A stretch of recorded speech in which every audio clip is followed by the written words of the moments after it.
Our next question comes in by video. Let's check it out. Melissa Johnson, Midwest Insurance Corporation in Nevada, Iowa. We've been in business for 41 years. We have 15 team members. We are $2 million in our top line revenue. We are in the peak performer stage of business. Living the values is a big part of what we do with our culture.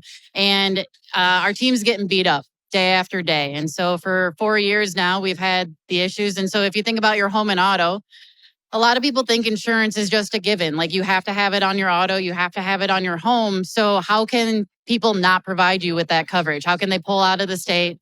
And so they're getting beat up every day and really taking the brunt of it when they're just the messenger. And so trying to have that conversation and be empathetic, but also be like, I still need you to live the values and I need you to treat every single interaction as a new interaction that, they don't know that you've heard this 7 times today and the last 4 people yelled at you. So how do you handle that? And how do you kind of help them with the tools so that they can respond appropriately? Well, we have a rule at Ramsey. We work with people, especially in the money space, many of which are struggling and they're frustrated. And having money problems is a huge stress point, obviously. And so sometimes folks don't control their emotions and get confused that they can direct those at us. So some customer service departments in some companies, that's Greek for you get abused all day long. Nobody wants that job. And we've got, the Ramsey Concierge, where people call in and talk to us about almost anything, and we try to help them with our different ways of serving someone that's struggling. Maybe they've got a foreclosure, they're scared, they're afraid they're bankrupt, they're looking at a repossession, or they're just fighting with their spouse about money. In all of those cases, they're angry, but not at us.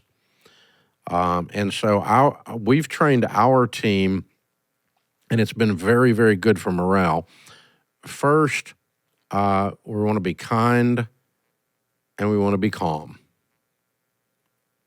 The louder they get, the quieter you get. And at some point in the conversation, wherever you decide that you're starting to be abused personally by this frustrated, angry person, you have to stop them and say, okay, at Ramsey, we don't do this. If you want to be frustrated, I understand, but I'm a person over here, and I'm trying to help you. I did not personally cause your situation. Ramsey didn't personally cause your situation, and we'll try to help you, but you don't get to yell or scream or cuss, and if you do, we're going to end the call. Now, how can I actually walk through this with you as 2 friends working on a problem? And if they resume the screaming and cussing, just hang up. I don't have to talk to them. And your people don't have to talk to them. Just say, I tell you what, you call me back when you can get control of your emotions. And hang up. It's that simple. No one does that in corporate America. They just put up with the public's bullcrap. And the public is out of control. We call them 2%ers. 2% of Americans should be institutionalized. They're nutty, out of control, need coaching, need counseling, and we're not, spend the money you were going to spend with us on counseling. You have a rage problem. We're not going to, I don't care if you're my customer, if you're going to be a butt. And so hang up. And you can do that. Well, I don't know. So-and-so. Listen. No one anywhere requires you to create a toxic environment where abuse is their job all day long. That's a ridiculous scenario. And so if I'm you, I'm going to look at my team and say, I love you so much, I'm not going to require you to do that. Now, I don't want you to be mean to them, and you don't cuss back at them and yell back at them. That's not the point. Matter of fact, we're going to de-escalate. Like I said, the louder they get, the quieter we're going to get. Ma'am, we're going to have to end the call if you can't get control of yourself, because I'm here to help you, but I'm not your pounding board. I'm not your whipping boy. So if I can help you, let's do that. Otherwise, I'm going to have to just end the call. Boom. Ding. You hear the dial tone? There it is. And I discovered this a long, long time ago, and I discovered what it did to the morale of our company accidentally just because I'm a redneck hillbilly.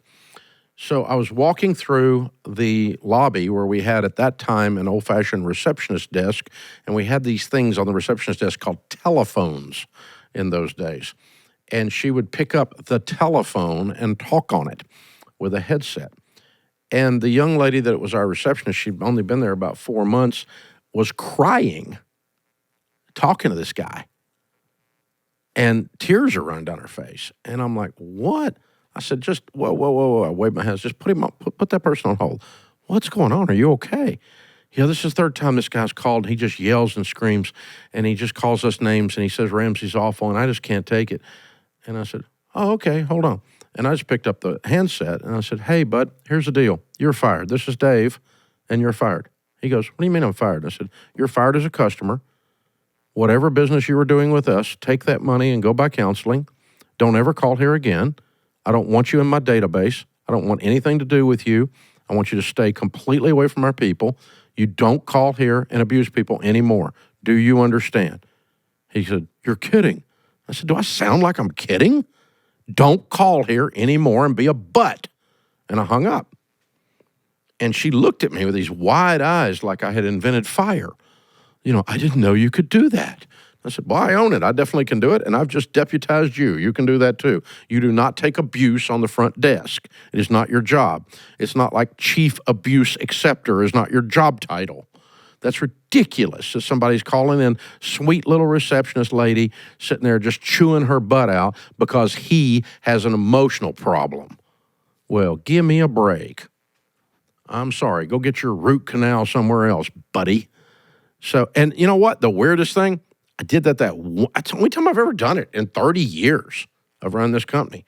But that idea that you are deputized to retain your dignity spread like wildfire through our company. And our people are not mean to our customers. We're kind to them. We love them. We want to help them.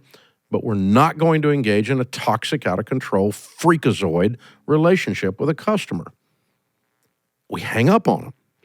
And the morale, oh, wait a minute. Dave values us more than he does somebody that's out of control. We'd rather forfeit the money than put up with that. So that's what I would do. And I think you're going to see your morale soar. And just, and then you've got the ability to just be kind and sweet to the calls you take, because you're going to take some bad calls in your world right now. I don't disagree with that. It's the environment you're in. And we take some bad calls. That's fine. That's part of what comes in here. Some of them are sad.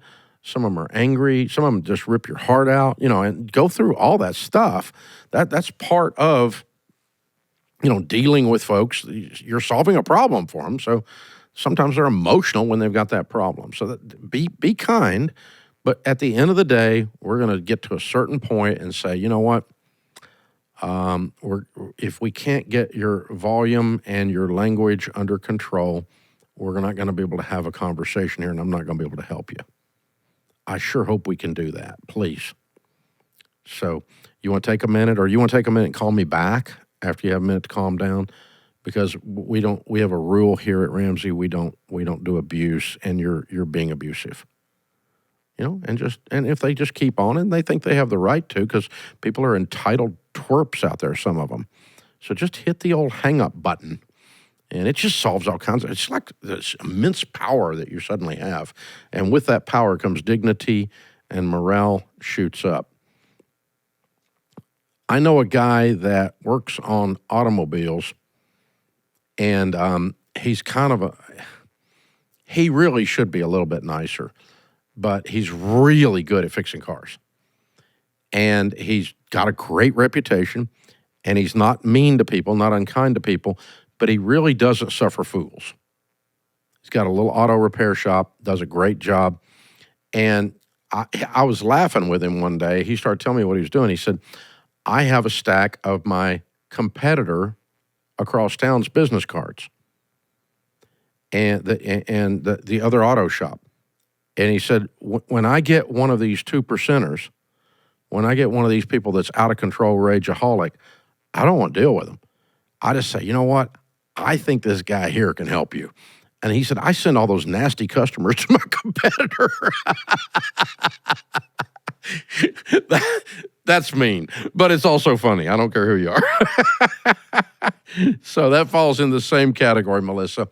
I'm sorry you guys are facing a tough time in your industry. We've been watching it. We work with PNC, and we know what you're dealing with, and it's kind of ridiculous out there, honestly. I agree. And I agree with the frustration of the customer, but that doesn't mean they have the right to abuse your team and destroy their morale and take their dignity. We're not going to do that.